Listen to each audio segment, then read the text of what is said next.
माह रमजानुल मुबारक का पहला अशरा रहमत, दूसरा मग़फ़िरत, तीसरा जहन्नम से आज़ादी। लेकिन अजीज़ान गिरामीउल क़द्र तीसरा अशरा जहन्नम से आज़ादी। जहन्नम से इसमें गुनाहगारों को आज़ाद किया जाता है। मगर मैं आज जो अर्ज़ कर रहा हूँ, कुछ ख़वातीन, कुछ औरतें ऐसी हैं जो इस माह मुबारक के अंदर रोज़े भी रखती हैं, नमाज़ें भी पढ़ती हैं, अल्लाह के कुरान की तिलावत भी किया करती हैं, मगर फिर भी उन्हें जहन्नम से आज़ादी नसीब नहीं होती है। यानी बात ये हुई साफ कि वो रोज़े रख कर भी जहन्नमी, नमाज़ें पढ़ कर भी जहन्नमी, सजदे करके भी जहन्नमी, इबादतें करके भी जहन्नमी। गौर करो मेरे अजीज़ों, कौन सी वो औरतें हैं जो नमाज़ें पढ़ कर भी दोज़खी हैं, माह सियाम के अंदर रोज़े रखने के बाद में भी वो जहन्नमी है। जबकि इस माह मुबारक के अंदर परवरदिगार बड़े बड़े जहन्नमियों को जहन्नम से आज़ाद करता है, बड़े बड़े दोज़खियों को अल्लाह दोज़ख से आज़ाद फरमा दिया करता है। फरमाया गया रमज़ानुल मुबारक आता है, इसकी हर घड़ी के अंदर, हर लम्हे के अंदर परवरदिगारे आलम गुनाहगारों की मग़फ़िरत करता जाता है, अल्लाह गुनाहगारों को बख्श दिया करता है।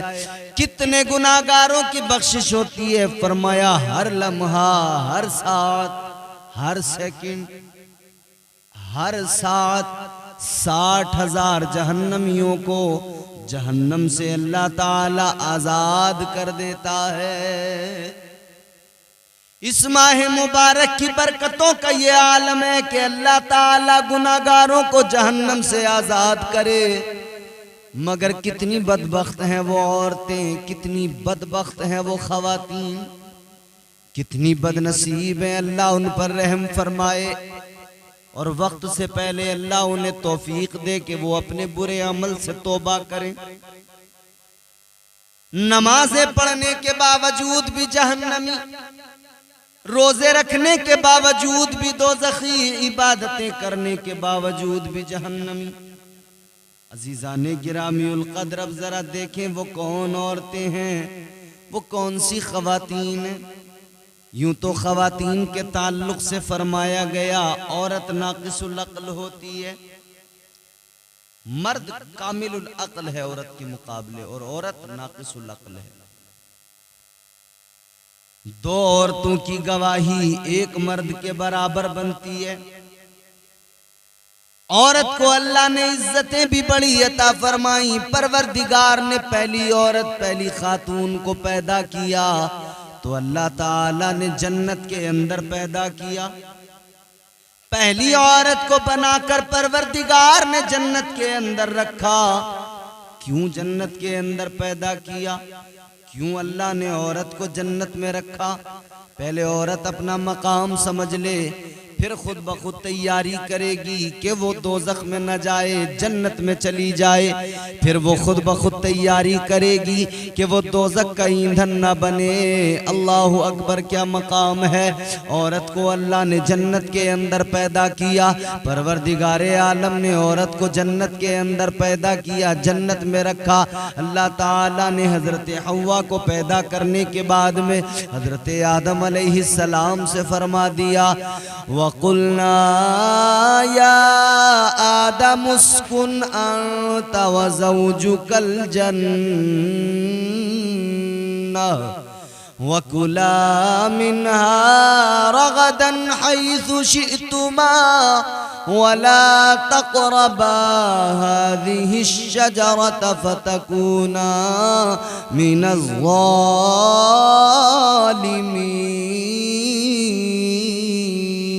ज़ालिमीन। अल्लाह ताला ने फरमा दिया, ऐ आदम अपनी बीवी के साथ जन्नत में रहो। पहले मर्द को पहली औरत के साथ अल्लाह ने कहां पे पहले रखा? जन्नत के अंदर। मतलब ये कि मियाँ बीवी का रिश्ता ऐसा रिश्ता अल्लाह ने बनाया कि दोनों जहां साथ रहें वो जगह जन्नत हो। वो जन्नत में रखकर अल्लाह ने मिजाज दिया, याद रखना यहाँ जन्नत में तुम्हें रखा जा रहा है, लेकिन जब जमीन पे जाओगे तो वहां दुनिया में जमीन पर जो तुम्हारा घर होगा, अल्लाह ने मिजाज दिया कि तुम अपने घर को रश के जन्नत बना लेना, अपने घर को जन्नत का नमूना बना लेना। अल्लाह ने औरत को जन्नत में पैदा करके मिजाज दिया है कि तू दुनिया के अंदर अपने घर को जन्नत का नमूना बना लेना, इधर जन्नत को देख कर चली जा। और दूसरी बात यहां पर मुफस्सिरीन इकराम ने बयान फरमाई, अल्लाह ताला ने औरत को जन्नत के अंदर इसलिए पैदा फरमाया कि औरत की जब आंखें खुले वो जन्नत को देखे, जन्नत की बहारों को देखे, जन्नत के नज़ारों को देखे, वो जन्नत की नहरों को देखे, जन्नत का हुस्न देखे, जन्नत की बहारें देखे, और जन्नत का माहौल देखते देखते फिर वो जन्नत की हूरों को देखे, हूरों की खूबसूरती को देखे, उनका रहन सहन देखे, उनका चलना फिरना देखे, उनका अंदाज देखे, उनके तरीके देखे, उनके रहने का सलीका, सजना संवरना, बनना संवरना देखे। गोया अल्लाह ने मिजाज दिया औरत को, ऐ औरत इधर हूरों को देख कर जा, इनका बनना संवरना, सजना संवरना, इनका रहना सहना देख कर जा।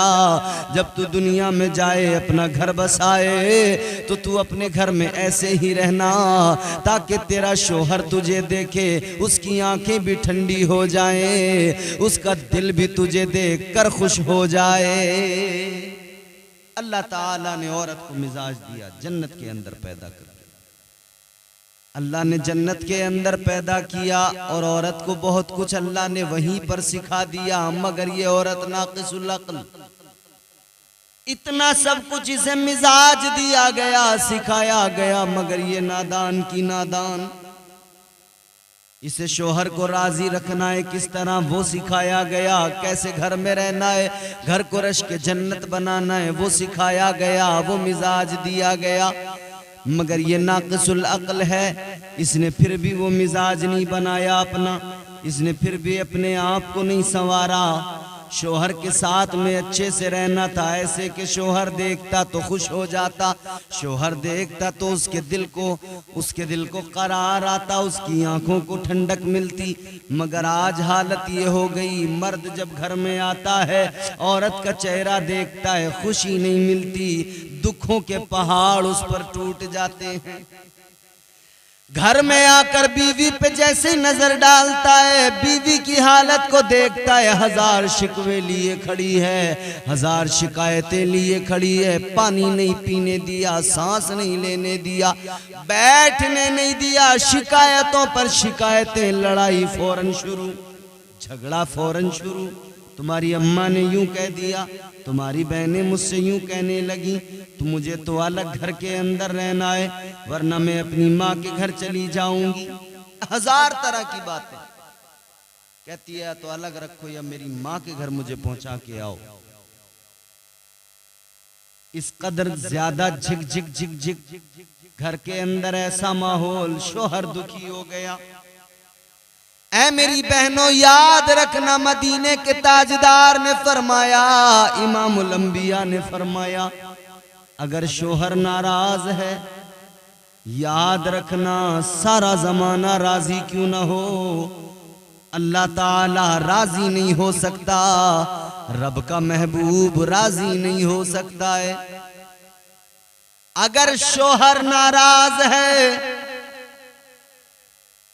5 वक्त की नमाजें भी पढ़ और रोजे भी खूब रख ले, उसके बावजूद भी दोज़ख से कोई बचा नहीं सकता। अगर शोहर की नाफरमानी की है, शोहर का दिल दुखाया है, शोहर के साथ में बदतमीजियां, बदसलूकी, उसे गालियां और बुरा भला कहती है, अगर शोहर की इज्जत नहीं करती है, शोहर की कदर नहीं करती है, शोहर का दिल दुखाती है, शोहर की बातों को नहीं मानती है, शोहर के लिए सुकून के असबाब अगर पैदा नहीं करती है, अगर उसका दिल दुखाती है, तो याद रहे इबादतें सारी एक तरफ, शोहर नाराज तो अल्लाह भी नाराज, शोहर नाराज तो रब के महबूब नाराज। रमजानुल मुबारक के अंदर मेरी बहनों, मेरी माओ, ये भी जरा सोच लो, होड़ लगाकर कुरान मजीद की तिलावतें तो कर रही हो, फोन कर करके रिश्तेदारियों में बता रही हो मैंने 4 पढ़ लिए, 5 पढ़ लिए, मैंने 7 मरतबा खत्म कर दिया कुरान मजीद। ये होड़ तो लगी है, मगर इससे पहले ये याद रखो 7 मरतबा कुरान मजीद खत्म करने वाली मेरी माओ बहनों, 7 मरतबा कुरान मजीद तो खत्म कर रही हो, मगर 1 मरतबा अपने शोहर को राजी करने को तैयार नहीं हो। कितना अच्छा होता कि काश तुमने अपने शोहर को राजी कर लिया होता, काश तुमने अपने शोहर से मोहब्बत से बात की होती, उसकी दिलजोई की होती, अपने शोहर को राजी कर लिया होता। याद रखना सैयदा तैयबा मखदूम-ए कायनात, शहजादी साहिबे काबा कौसैन, हजरते सैयदा फातिमतुज़ ज़हरा सलामुल्लाहि अलैहा, क्या शान है। सारी जिंदगी मुसीबतों तकलीफों फाकों में गुजार दी, मगर सैयदा की जबान पर हर्फ शिकवा नहीं आया, माथे पर कोई शिकन नहीं आई, कभी अली को नाराज नहीं किया, कभी मौला अली से लड़ाई झगड़ा नहीं किया, कोई शिकवा नहीं किया। अपने आप को सैयदा की कनीज भी बताती हो, अपने आप को सैयदा फातिमा की मानने वाली भी बताती हो, और सैयदा की सीरत पे जरा सा अमल नहीं। आओ जरा देखो सैयदा तैयबा फातिमतुज़ ज़हरा की सीरत क्या है। अल्लाहु अकबर।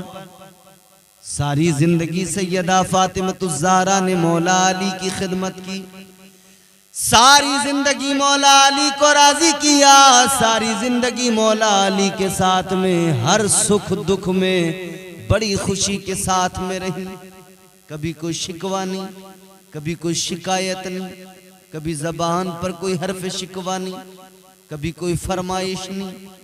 यहाँ तो हजारों फरमाइशें, यहाँ तो हमारे घरों का हाल ये, शोहर अगर ईद के मौके पर फरमाइश के मुताबिक कपड़े ला कर न दे तो नाराज, अगर शोहर मर्जी के मुताबिक महंगे वाले कपड़े न दिलाए, भले ही कर्ज लेकर दिलाए, हालात हैं या नहीं हैं, भले ही काम नहीं चल रहा है, कर्ज ला कर दे, मगर ला कर दे।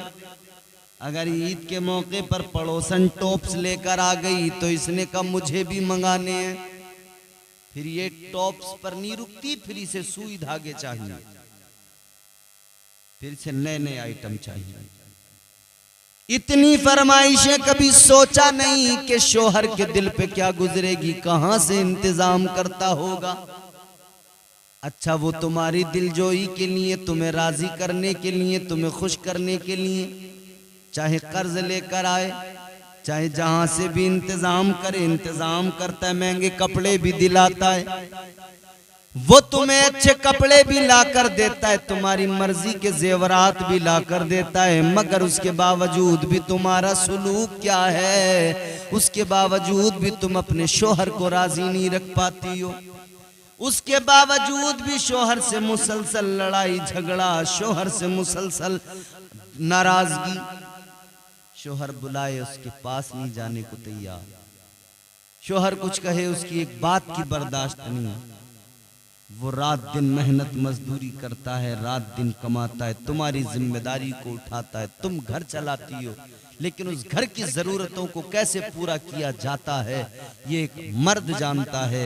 तुमने किचन में खड़े होकर फरमाइशें तो कर दी कि मुझे फला पकवान तैयार करने हैं, ये मसाले चाहिए, ये सब्जियां चाहिए, इतना तेल, इतना घी, इतना मक्खन, इतना पनीर चाहिए, तुमने तो फरमाइशें कर दी। लाने वाले से पूछो वो इंतजाम किस तरह से कर रहा है, लाने वाले से पूछो उसकी कमर झुक गई है कमाते कमाते, दिन को दिन नहीं समझता, रात को रात नहीं समझता। बताओ मुझे कितनी मेहनत रात रात भर, हमने देखा है लोग रात रात भर की ड्यूटियां कर रहे हैं, नौकरियां कर रहे हैं, मगर अपने घर की जरूरतों को पूरा कर रहे हैं। अपने घर की जरूरतों से मुंह नहीं मोड़ते, पीछे नहीं हटते। बस कोशिश इतनी, मेरी बीवी मुझसे खुश हो जाए, मेरे बच्चे सुकून की जिंदगी गुजारे। एक मर्द हमेशा कोशिश करता है मेरी बीवी खुश रहे, मेरे बच्चे खुश रहे, मगर एक औरत कभी कोशिश नहीं करती कि मेरा शोहर मुझसे खुश रहे। एक औरत कभी ये कोशिश नहीं करती मेरा शोहर मुझसे राजी रहे। जिसका शोहर अच्छा है ना, खुश अखलाक है, उसका मिजाज अच्छा है, तो वो अपने शोहर को बेवकूफ समझ रही है, वो अपने शोहर की कदर करने को तैयार नहीं है, बल्कि बाकियों में, अपनी सहेलियों में, अपने मायके में जाकर कहती है कि वो तो बेचारे ऐसे हैं, बिल्कुल गाय हैं, उनका वहां मजाक उड़ाया जा रहा है, मेरे इशारों पर नाचते हैं, मैं जैसे कह दूं ऐसा करते हैं। मजाल है मेरी बात जरा सी टाल दें, सर घर पे उठा लूंगी, तूफान खड़ा कर दूंगी, ऐसा कर दूंगी, डरते हैं मुझसे। इसमें तेरी तारीफ नहीं हुई है मेरी बहन, इसमें तूने अपने आप को खुद इतना छोटा कर लिया है कि कोई सोचेगा तो क्या सोचेगा कि तेरी ज़हनियत कैसी है। तू अपने शोहर को अपने ताबे करना चाहती है, जबकि तेरे शोहर के ताबे तुझे अल्लाह ने किया। सोचे निकाह होते वक्त में क्या कहा था काजी ने, तुम्हारे शोहर से कहा था ना कि तुम्हें तुम्हारे निकाह में इसको दिया जा रहा है मैं नान नफ्ते की, महर भी मुकर्रर हुआ था, तो तुम्हारे शोहरों से कहा गया था कि तुम्हारे निकाह में मैं नान नफ्ते के दिया जा रहा है। तुमसे तो नहीं कहा था कि मैं नान नफ्ते के तुम्हारा निकाह इनके साथ किया जा रहा है कि तुम इनके खाने पीने का इंतजाम करना। नहीं, तुम्हारी सारी जिम्मेदारियां इस मर्द पे डाली गई थी कि तुम्हें कपड़ा पहनना होगा तो ये मर्द ला के देगा, तुम्हें जेवर चाहिएंगे तो ये मर्द ला कर देगा, अच्छे खानों की जरूरत होगी ये मर्द इंतजाम करेगा, तुम्हें जो चाहिएगा उसका इंतजाम ये मर्द करेगा। मगर तुम्हारी एक ड्यूटी लगाई गई थी, एक जिम्मेदारी लगाई गई थी, ये सब कुछ करेगा। तुम कहो कि पहाड़ को तोड़ दे, चट्टानों को चीर के रख दे, ये वो करने को तैयार हो जाएगा। बस तुम्हें इतना करना होगा, इसकी दिलजोई करनी होगी, इसे राजी रखना होगा, इसे खुश रखना होगा।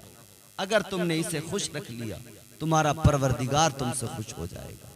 अगर तुमने शोहर को खुश कर लिया ताजदारे मदीना खुश हो जाएगा। मगर बड़े अफसोस की बात है मेरी बहनें, आज ही गौर करें और अपने शोहरों के साथ में अच्छा सलूक करें, और जो गलतियां की हैं उन पर उनसे तलाफी करें और अल्लाह से भी मुआफी मांगे, अपने शोहरों का दिल ना दुखाएं।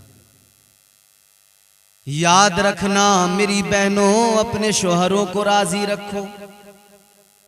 इन्हें जो तुम कहते हो ना अपने काबू में रखना है, अपनी मुट्ठी में करना है, ये तो खुद तुम्हारे काबू में रहते हैं। तुम सिर्फ इन्हें जरा सा मोहब्बत के साथ में इनसे मामला रखो, फिर देखो तुम्हारे इशारे पर ही जैसे तुमको वैसे राजी है। एक औरत थी, अपनी माँ से आकर बार बार कहती थी, अम्मा मेरे शोहर के लिए कोई ऐसा इंतजाम करवा दे जो मेरे इशारों पे नाचने लगे, मेरी बात मानने लगे, मेरा ताबे हो जाए। अम्मा किसी बाबे के पास जाती थी, कहा अम्मा अब की बार बाबे के पास जाए, उस बाबा के पास तो मुझे भी लेके चलना। माँ अगली बार जब गई बाबा के पास में, बेटी को साथ ले लिया, दोनों माँ बेटी पहुंच गई। बाबा से जाकर कहा बाबा शोहर को काबू में करना है, कोई अमल बता दो, कोई वजीफा बता दो कि शोहर मेरे काबू में रहे। बाबा ने बात बताई, कहा देखो शोहर तो तुम्हारे काबू में तुम्हारा आ जाएगा, जैसा तुम कहोगी वैसा करेगा, मगर ये बड़ा सख्त अमल बता रहा हूं, ये तुमसे हो नहीं पाएगा।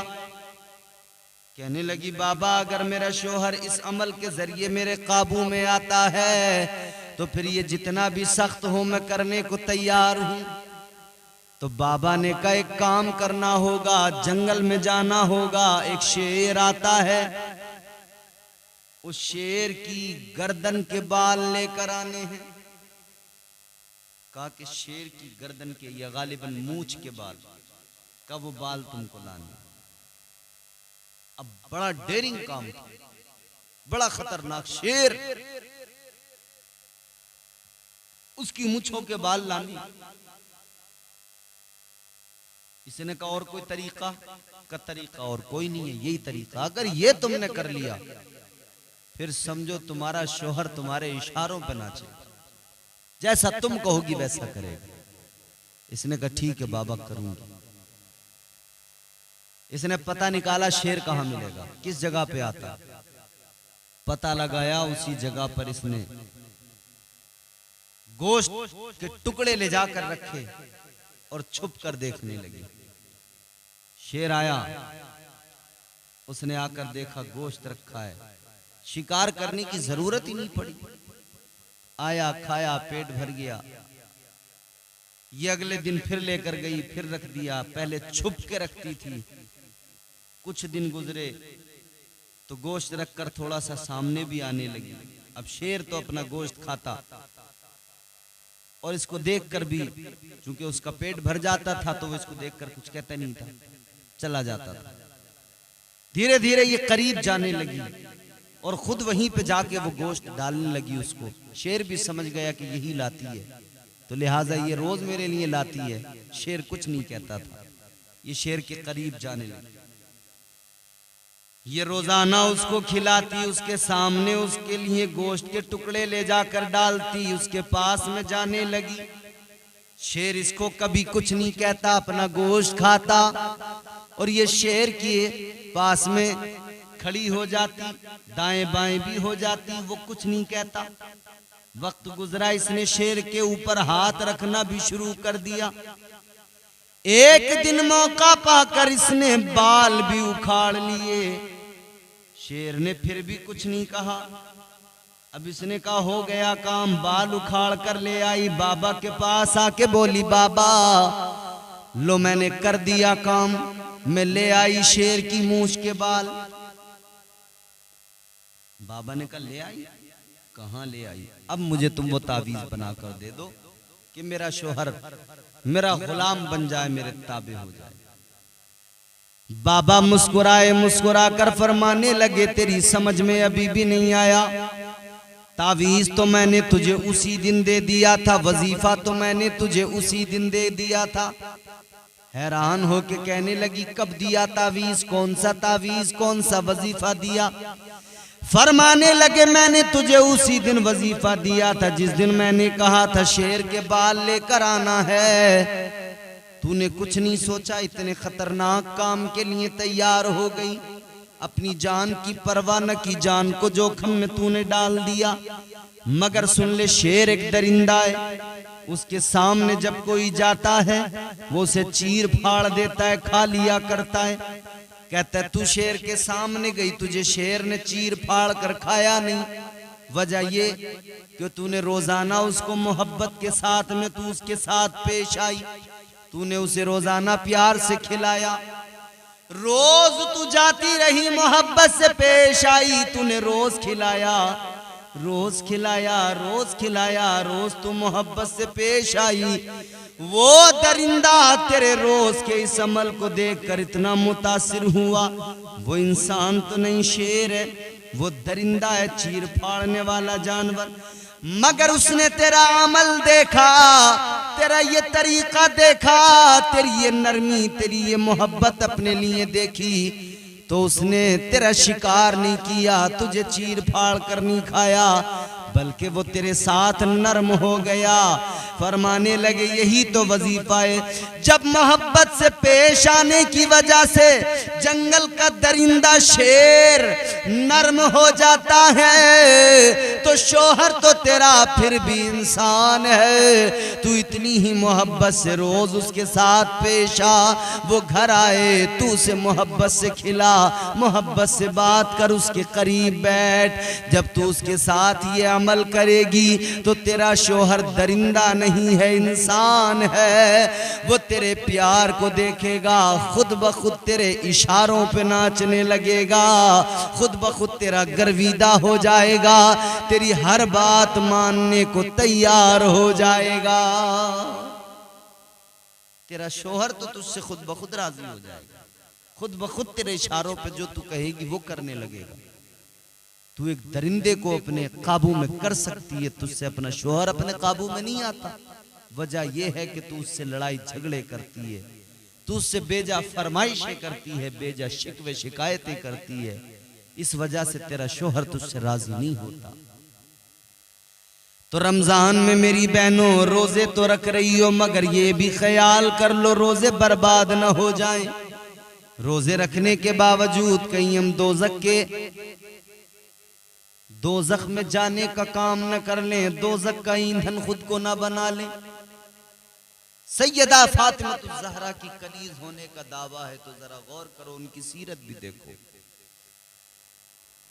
सैयदा तैयबा हजरत फातिमा ज़हरा सलामुल्लाह अलैहा, आपने जब वक्त विसाल आया, आखिरी वक्त आया, तो मौला अली से रोते हुए जनाबे सैयदा ने एक बात कही, दामन फैला के कही, अपने चादर को फैलाकर झोली बनाकर सैयदा ने रोकर एक बात कही थी, अली आज तक कुछ नहीं मांगा, आज नबी की बेटी तुमसे कुछ मांगना चाहती है।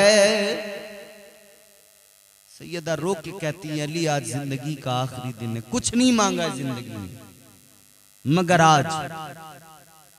आज पैगंबर खुदा की बेटी दामन फैला के, झोली फैला के मांग रही है। अली इनकार न करना, आज जो मांगे फातिमा उसे दे देना, एक चीज मांगती हूं बस। इतना सुना तो मौला अली भी रोने लगे, मौला अली की भी आंखों में आंसू आ गए। मुश्किल कुशा हैदर कर्रार मौला अली रदी अल्लाह ताला अन्हु, आंखों में आंसू आए, रोने लगे। फरमाया, फातिमा बोलो क्या मांगना है मांग लो। कहने लगी, अली पहले इतना बताओ, मैंने जो जिंदगी तुम्हारे साथ गुजारी कैसी गुजारी? मैंने तुम्हारे साथ जो जिंदगी गुजारी तो कहीं ऐसा तो नहीं कि तुम मुझसे नाराज हो गए? मैंने तुम्हारा दिल तो नहीं दुखाया? मैंने तुम्हें परेशान तो नहीं किया? इतना सुना तो मौला अली की चीख निकल गई। यही रमजान का महीना, सैयदा इसी माह मुबारक में दुनिया से रुखसत हुई है। मौला अली की चीख निकली, कहने लगे, नबी की शहजादी है फातिमा, क्या कह रही हो? फरमाते, फातिमा तुमने सब्र और शुक्र की जिंदगी गुजारी है, कभी कोई शिकवा नहीं किया, गमों को बर्दाश्त किया, दुखों को सहा, सुख दुख में मेरे साथ साबिर व शाकिर रही, कभी कुछ नहीं मांगा, कोई फरमाइश नहीं की। फाके तो हुए हैं मगर तुमने सब्र किया है, फाकों में भी तुमने सब्र की जिंदगी गुजारी है, शुक्र की जिंदगी गुजारी है। तो कहती हैं, अली फिर मांग लूं? कहां फातिमा, मांगो ना। तो जनाबे सैयदा फातिमा ज़हरा कहती हैं, अली ये मेरी झोली है, इसमें 2 जुमले डाल दो, कुछ और नहीं मांगना मुझे, 2 लफ्ज डाल दो मेरी झोली के अंदर, मैं दुनिया से जा रही हूं, बस इतने 2 जुमले मेरी झोली में डाल दो और कह दो कि तुम मुझसे राजी हो।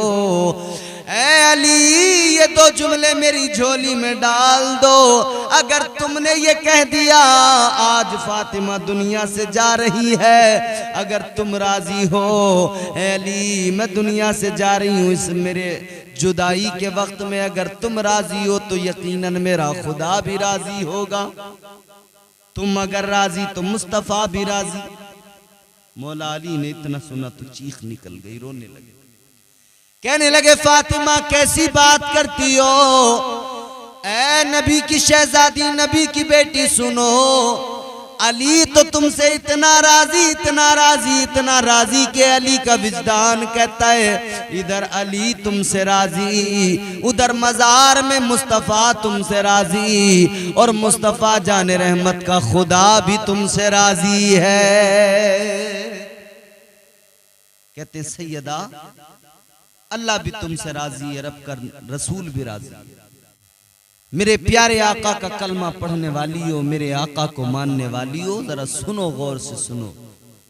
सैयदा ने आखिरी वक्त में मांगा तो सिर्फ इतना कि अली बस इतना कह दो कि तुम मुझसे राजी हो। आज दुनिया से कितनी बहनें हमारी चली गईं जो अपने शोहरों को राजी करके नहीं गईं। कितनी माएं चली गईं जो अपने शोहरों का दिल दुखा के गई हैं। याद रखना, अगर रब राजी नहीं, अगर शोहर राजी नहीं तो अल्लाह भी राजी नहीं। अगर शोहर राजी नहीं तो रब के महबूब राजी नहीं।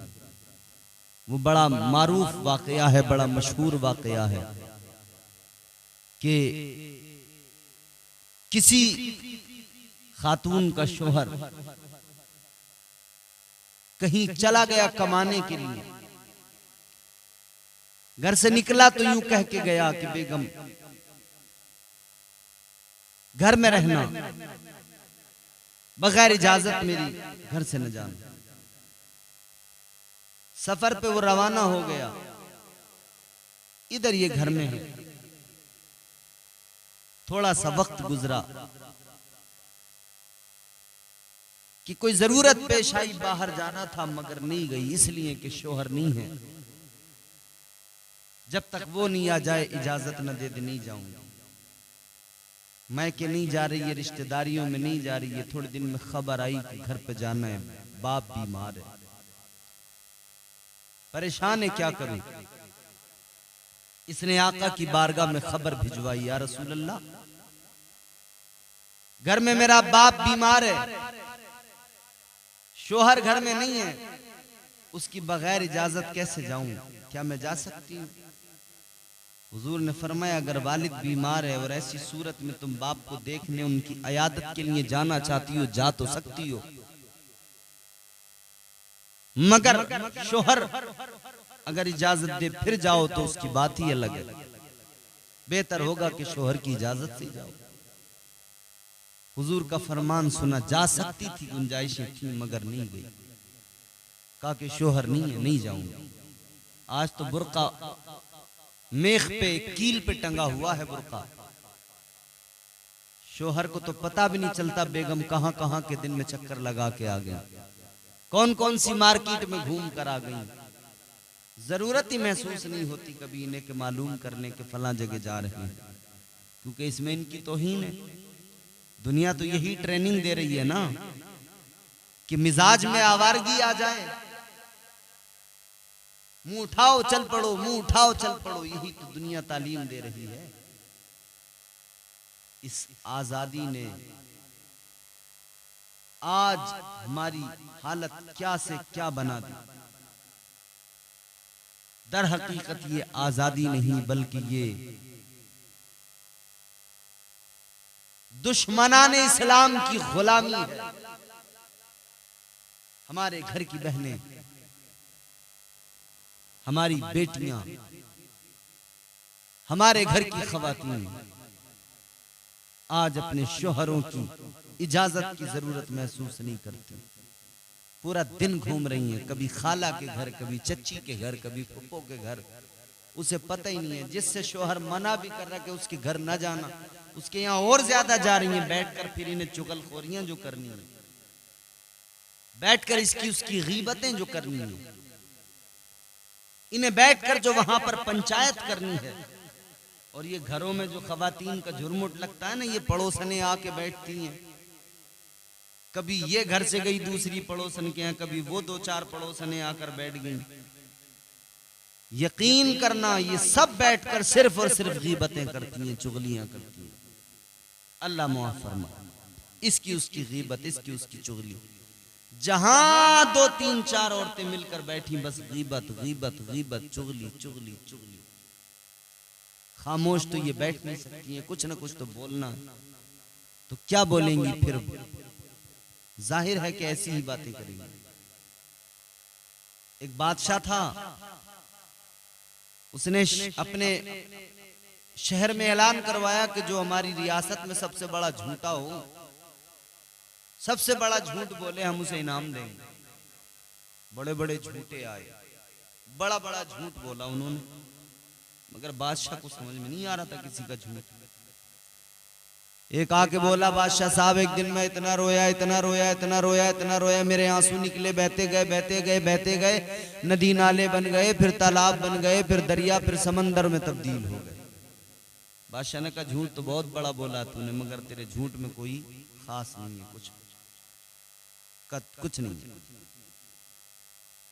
और कई झूठे आए, झूठ बोलते गए, मगर एक झूठा आया, उसने बड़ा मुख्तसर सा झूठ बोला, बहुत लंबी चौड़ी कोई दास्तान नहीं सुनाई। उसने बस इतना कहा कि बादशाह साहब, मैंने देखा कि 4 औरतें एक जगह पर बैठी थी और बिल्कुल खामोश थी। 4 औरतें एक जगह पर बैठी थी, बिल्कुल खामोश थी। बादशाह ने कहा, सबसे बड़ा झूठ यही है, इसे इनाम दो। 4 औरतें एक जगह बैठे और बिल्कुल खामोश बैठ जाएं, सवाल ही पैदा नहीं होता। औरत तो अकेली हो तो अपने आप से बातें करने लग जाती है, 4 औरतें बैठकर भला खामोश कैसे बैठेंगी? का यही सबसे बड़ा झूठ है। तो औरत कभी खामोश नहीं रहती, अपने आप से करने लगती है। तो फिर जब भी मिलती हैं, बैठती हैं, तो हमेशा इसकी उसकी बुराई और गीबत और चुगलियां करती हैं। खुदा के लिए बदलें अपने आप। हुजूर ने इजाजत तो दी थी, मगर शोहर नहीं है तो नहीं निकली घर से।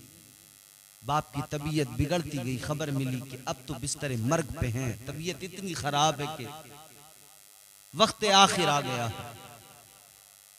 इसने फिर हुजूर की बारगाह में खबर भिजवाई कि हुजूर मामला ये है, बिस्तर मर्ग पर है मेरे वालिद बुजुर्गवार, आखिर वक्त है, क्या मैं जा सकती हूँ देखने? हुजूर ने फरमाया, जा तो सकती हो, लेकिन शोहर की इजाजत से जाती तो बहुत अच्छा। इतना सुना हुजूर का फरमान, तो शोहर की इजाजत की वजह से घर से न निकली। शोहर नहीं, बाप बीमार थे, बीमारी इतनी ज्यादा, बिस्तर मर्ग पे थे। बिलाखिर बाप का दुनिया से जाने का वक्त आ गया, इंतकाल हो गया। बाप का इंतकाल हो गया, बाप दुनिया से रुखसत हो गए, दुनिया से चले गए। इसने खबर भेजी आका की बारगाह में, या रसूल अल्लाह, मेरे वालिद का इंतकाल हो गया है, शोहर घर पर नहीं है। आका, क्या मैं जा सकती हूँ? हुजूर ने फरमाया, जा तो सकती हो, लेकिन शोहर की इजाजत से जाती तो बहुत अच्छा था। बाप का जनाजा उधर तैयार हो रहा था, ये रो तो रही थी, आंसू तो बहा रही थी, मगर शोहर की इजाजत के सबब घर से कदम न निकाला। शोहर घर पर नहीं है, घर से कदम बाहर नहीं निकाला। अल्लाह, शोहर की इजाजत नहीं है। वो भी खवातीन गुजरी, एक हमारे यहाँ है, अल्लाह रहम करे, सारे मोहल्ले में चक्कर लगाती फिर रही,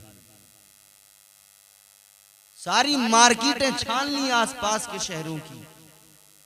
एक जोड़ी चप्पल 4 बार में जाके चेंज कर करके 4-5 मर्तबा में पसंद आ रहे हैं। और हद तो उस वक्त हो जाती है, चप्पल मर्द पहनेगा, खरीदने औरत जा रही है। ये भी अजीब तमाशा, कपड़े मर्द पहनेगा, खरीद के औरत ला रही है। चप्पल मर्द पहनेगा, खरीद के औरत ला रही है।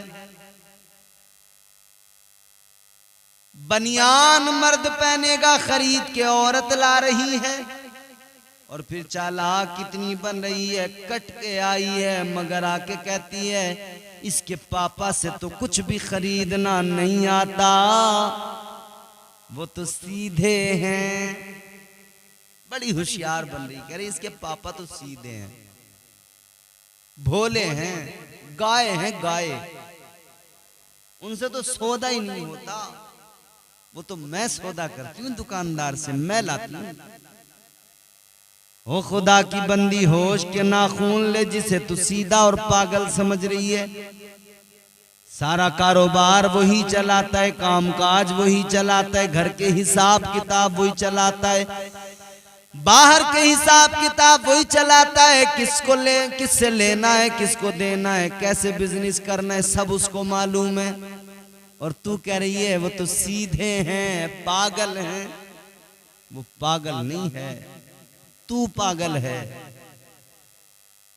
तू अपनी दुनिया और आखिरत के बारे में सोच, खुदा के लिए अपनी सोच बदलो।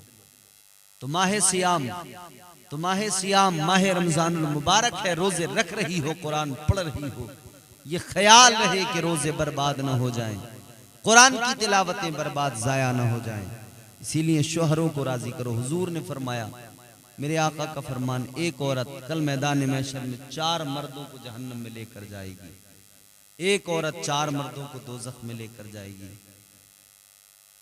उसका बेटा, उसका शोहर, उसका बाप, उसका भाई, ये 4 जद में आएंगे। जब कल मैदान महशर में अल्लाह फरमाएगा इस औरत को फरिश्तों लेकर जाओ दोज़ख में, कहेगी अल्लाह मैं अकेली नहीं जाऊंगी। मेरे बाप को बुलाया जाए, मेरे बाप ने कभी मुझे नेकी की तरगीब नहीं दी, नेकी की दावत नहीं दी, मुझे कभी नमाज को नहीं कहा, मेरे बाप ने कभी मुझे कहा नहीं कि तू नमाज पढ़, कभी नाराज नहीं हुआ इस बात पर। मेरा बाप भी मेरे साथ जाएगा। अल्लाह फरमाएगा इसे भी लो, इसके बाप को भी लो, दोनों को दोज़ख में फेंक दो।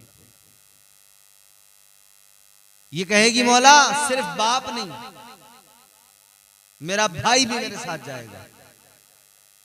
कभी वो गुस्सा नहीं हुआ, कभी उसने नहीं कहा। आज तो भाई बहनों को आधा बरहना करके लिए हुए टहल रहे मार्केटों में, बाजारों में। शर्म नहीं आ रही, गैरत का सौदा कर दिया। बेगैरती इस दर्जा हो गई है, हद हो गई है, अल्लाह रहम फरमाए। मगर गौर तो करें आज हालत क्या है। ये औरत कहेगी कि मेरा भाई मुझसे कभी नहीं कहता था, मुझे कभी नहीं रोकता था बुराइयों से, कभी इबादतों का हुक्म नहीं देता, कभी नमाज को नहीं कहता था, कभी बुराई से नहीं रोकता था। मेरा भाई भी जाएगा। अल्लाह फरमाएगा इसके बाप को, इसके भाई को और इसको तीनों को लेकर जाओ। ये कहेगी या अल्लाह सिर्फ मेरा भाई और बाप ही नहीं, मेरा शोहर भी बराबर का मुजरिम, उसने भी कभी मुझे नेकियों की तरगीब नहीं की, नेकियों की दावत नहीं दी, उसने भी मुझे कभी नहीं कहा कि नमाज पढ़ ले, उसने भी कभी नहीं कहा। मेरा शोहर भी जाएगा। अल्लाह ने फरमाया इसके बाप को, इसके भाई को, इसके शोहर को, तीनों को इसके साथ दोज़ख में ले जाओ। ये कहेगी या अल्लाह एक बाकी है, अभी मेरा बेटा। बड़ा नाराज होता था अगर उसकी मर्जी का खाना पका कर नहीं दिया, मगर कभी इस बात पर नाराज नहीं हुआ कि मैं अगर गलत कर रही थी तो उसने कभी नहीं कहा कि अम्मा अगर गलत नहीं करेगी, अगर तू गलत करती रहेगी और अपनी जिंदगी को नहीं बदलेगी, नमाज नहीं पढ़ेगी, इबादतें नहीं करेगी, सजदे नहीं करेगी, तो मैं तुझसे नाराज हो जाऊंगा या तेरे हाथ का खाना नहीं खाऊंगा।